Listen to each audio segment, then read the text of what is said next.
So, cue the managerial merry-go-round as Ten Hag increasingly under pressure when it comes to his job security, with obviously, as you know, with every passing game, seemingly every time there's a result that doesn't conclude in being a win, that we see again the manager closer to the exit door.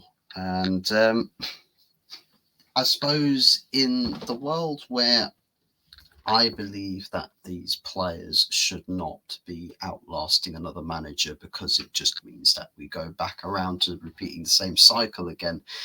And the implications that some people will say, well, let's get rid of both player and managers. As much as I would say, well, that sounds reasonable, and in the instance of starting everything from a clean slate, at the same time, yeah, it doesn't really happen all that much in world football ever. Getting rid of the manager and then getting rid of the players. If you get rid of my manager, the players tend to stay the same. And that's kind of the world in which those players that we currently have, that's kind of the world that those guys are living in right now. They're sort of pinning the hopes that this manager gets a sack so that the new manager that comes in doesn't decide, yeah, all of those guys right there, out the door. They're going to sit there and think, yeah, that's my next 3 years sorted out. Right, so Jim, where's my contract extension? Probably the worst player in the Premier League, and I want a pay rise from 150k a week to 200k a week. Thank you. And I want a clause that says that I have to start 38 Premier League games at least. That's the world that some of our players are living in, and that's a scary reality. That is a real scary reality, because it is just that. It's not a hypothetical. It's not an exaggeration. It's a reality that there are players that we have in our team, in our squad, that are that deluded. That are genuinely that deluded. So let's speak hypothetically. Let's speak about managerial replacements for Ten Hag. Should he be sacked? Should he leave the club? And let's be real, if we lose to Coventry in the FA Cup semi-finals, he will be sacked. If he doesn't get sacked, then I suppose I'll be surprised. But if he fails to win against Coventry, he's gone. I strongly believe that he will be sacked. Because, I mean, there's Coventry is a winnable game, right? Just factually speaking, in terms of like teams on paper. The next 3 games in the Premier League after that are winnable games. I believe it's Sheffield and Burnley at home.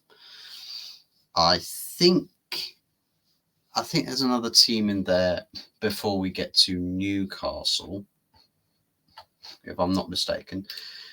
I'll just have a quick check.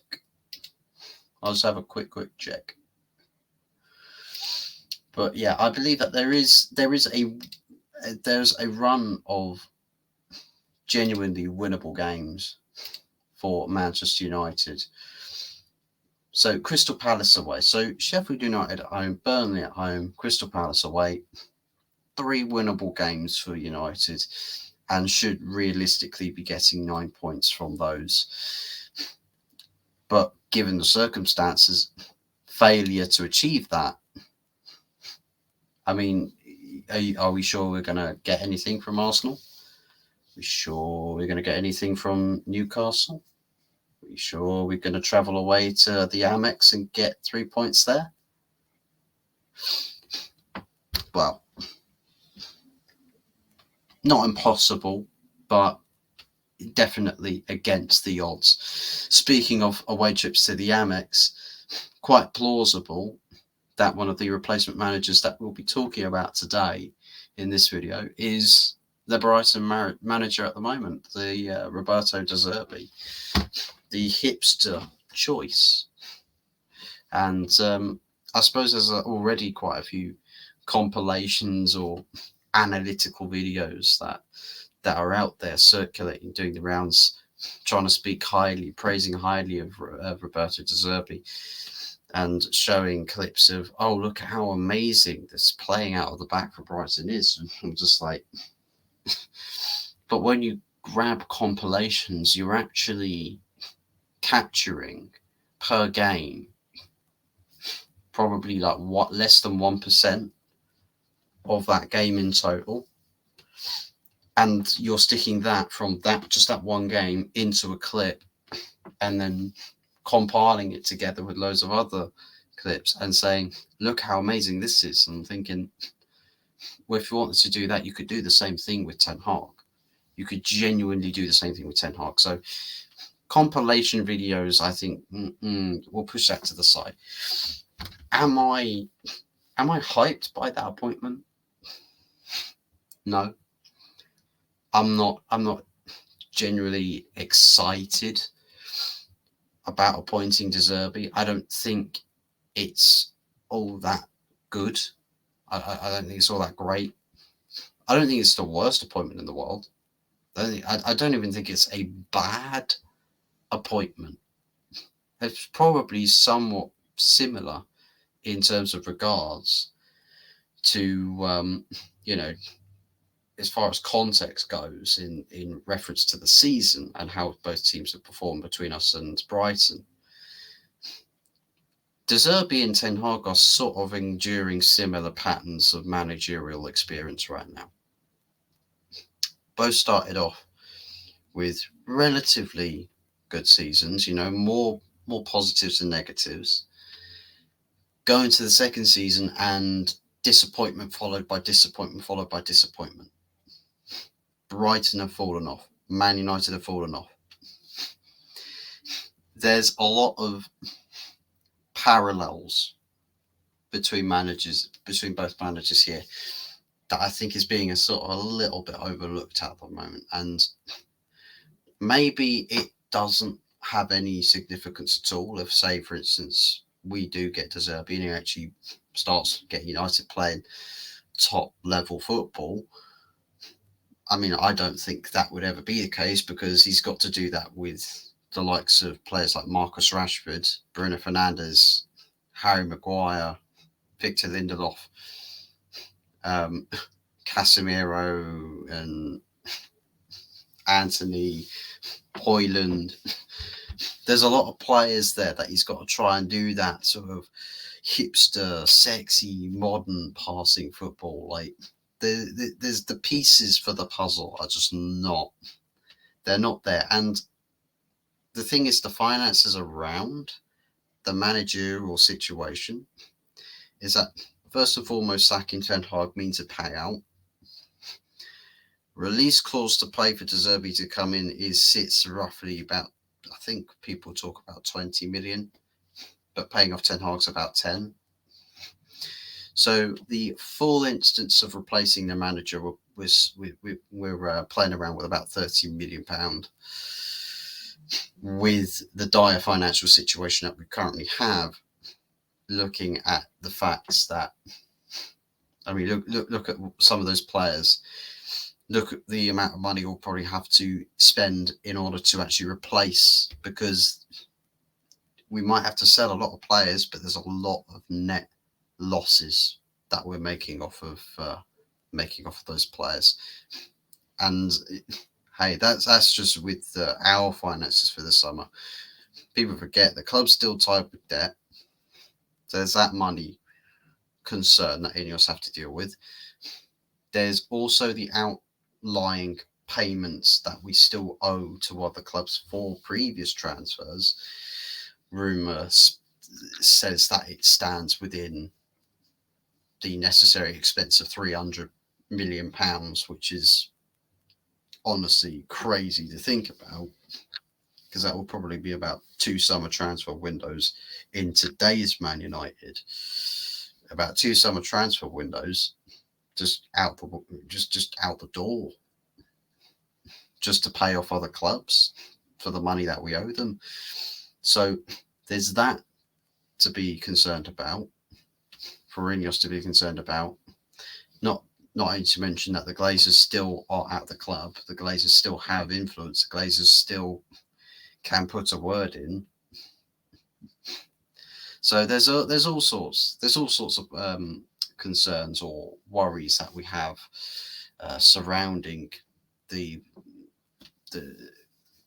step-by-step process to switching out the manager, letting Ten Hag go, bringing De Zerbi in, and then trying to fit together a successful summer transfer window that sets De Zerbi on his way. So problems, struggled. Is he my go-to choice? No. I think that there are other alternatives out there that are better and better suited. There's quite a few marquee names that people will go after. I think someone like a Hansi Flick is a name that I would consider. He did well with Bayern in every competition he played with he played in.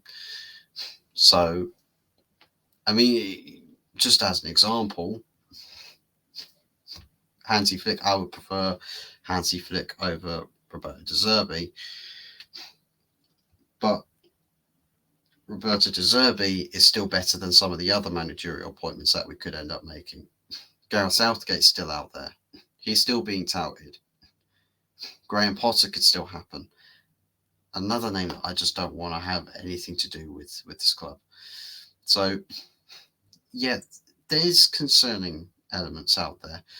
You guys let me know if it was your club, would you sack Ten Hag for Roberto De Zerbi? Would you sack him? Why would you sack Ten Hag to bring De Zerbi in? If you wouldn't, put your suggestions in the comment section below. And not only that, not just that, but please also do leave a like and subscribe if you enjoyed watching, if you found this anyway entertaining. If you did, then excellent, fantastic, thank you. If you didn't, then sucks to be you. Just sucks to be you. But anyways, guys, that's it for this video. Thinking about another video that I might end up releasing tomorrow, probably tomorrow morning-ish. I'm not back until the evening because I've got work tomorrow. But then again, also tomorrow night at 8:30 p.m. it's another episode of The Good, the Bad, and the Ugly. So yeah, guys, do be sure to tune in for that. Yeah, it should be a good one. And not only that, but one of our panelists for that show, Anthony Herbert, who should be around, will have Arsenal versus Bayern Munich in the background as well. So it'll be interesting to see what the resolution for that game ends up being, because it's going to be quite a big night of football. So, guys, take care. Thank you very much for watching. And we'll see you again tomorrow. Take care, people. Ciao.